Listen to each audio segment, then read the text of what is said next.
Kita ke informasi selanjutnya, pemirsa. BPBD Kabupaten Cirebon, Jawa Barat mencatat sebanyak 6.530 warga terdampak banjir.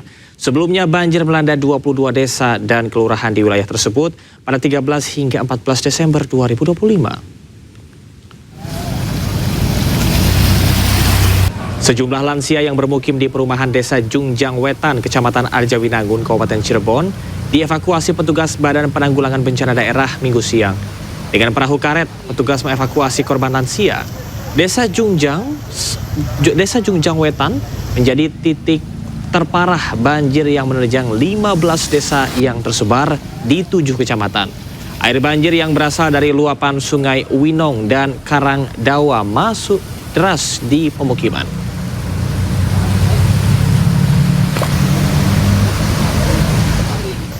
Dan pemirsa, untuk mengetahui informasi selengkapnya kami sudah terhubung dengan jurnalis iNews Toys Kandar di Cirebon, Jawa Barat.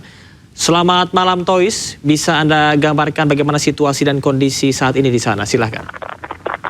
Ya, selamat malam dan juga pemirsa dapat informasi di 7 kecamatan di wilayah ini setinggi 1 meter.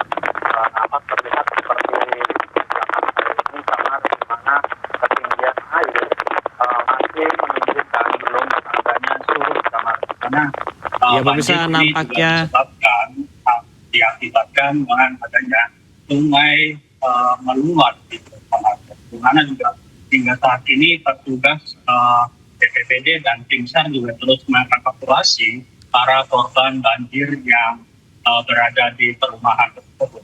Dan terlihat juga hingga saat ini kondisi cuaca di Kabupaten Cirebon sendiri saat hujan deras gitu, dan di mana juga hingga saat ini kondisi banjir masih menunjukkan ketinggian dengan 1 meter lebih. Ditambah lagi kondisi untuk saat ini cuaca di Kabupaten Cirebon sedang hujan deras, dan di mana juga sejumlah warga masih bertahan di rumah-rumah mereka, bahkan ada juga warga yang mengungsi di sanak saudara mereka.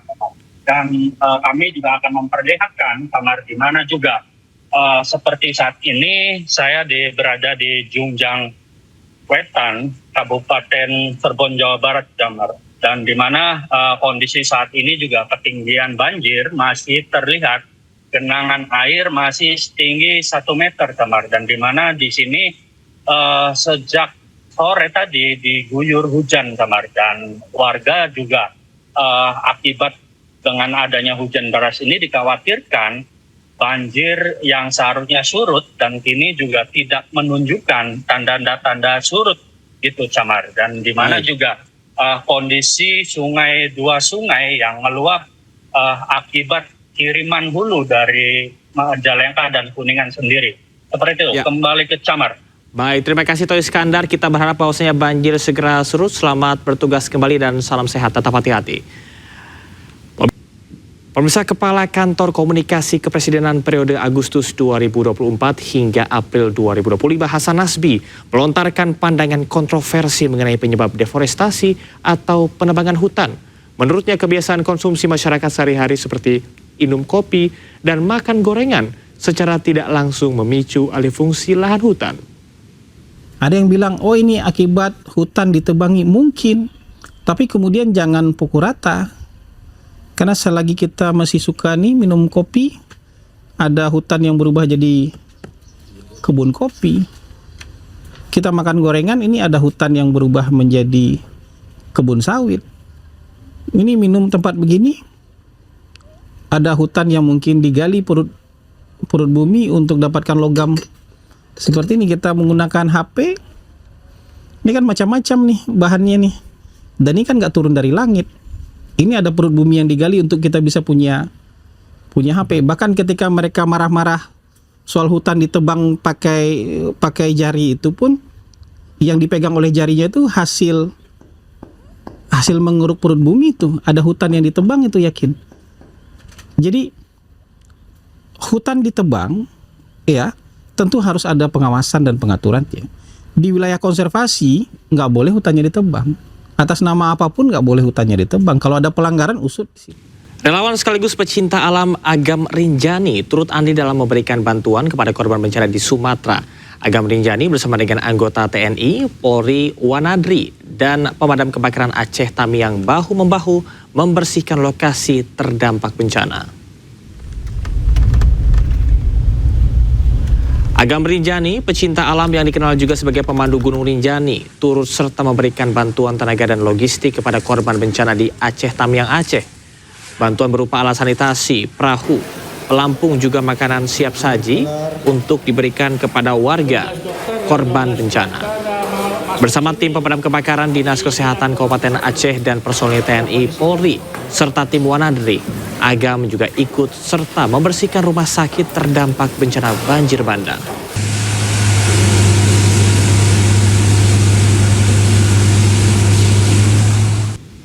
Dan pemirsa, untuk mengetahui kondisi terkini di Aceh Tamiang, kita sudah terhubung bersama dengan relawan yang juga pecinta alam, Agam Rinjani. Selamat malam Mas Agam. Selamat malam Mas. Baik, Mas Agam, terima kasih sudah bergabung bersama iNews. Bisa Anda ceritakan bagaimana kondisi terkini di Aceh Tamiang pada malam hari ini? Apakah kondisi jalan yang Anda lalui dari Medan menuju Aceh ini sudah lancar? Ya, jadi kondisi jalan kalau siang agak macet karena banyak orang-orang yang datang membawa bantuan ke lokasi. Maaf, ada azan dulu. Baik, Mas Agam, ini kalau kita lihat dari situasi dan kondisi di layar televisi saat ini, memang sejumlah bantuan sudah ada di sana. Lantas bagaimanakah pendistribusian yang dilakukan di sana? Apakah ada kendala yang Anda hadapi? Iya, jadi kendala utama di tiap warga adalah air bersih dan juga beberapa alat untuk membersihkan rumahnya karena sebagian rumah masih tertimbun lumpur.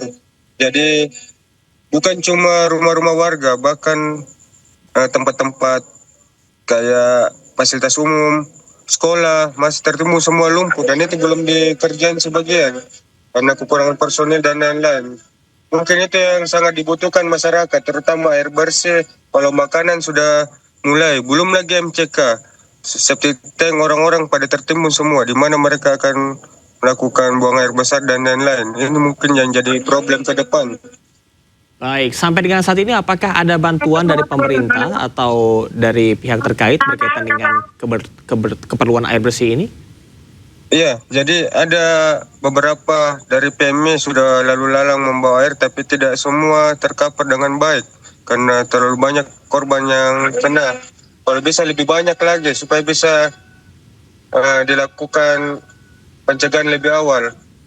Teman-teman Wanadri dan tim juga sementara melakukan filter air dari sumur-sumur yang ada, yang kami sudah bersihkan, yang sudah dibersihkan sama teman-teman Wanadri, kemudian difilter untuk menjadi air minum.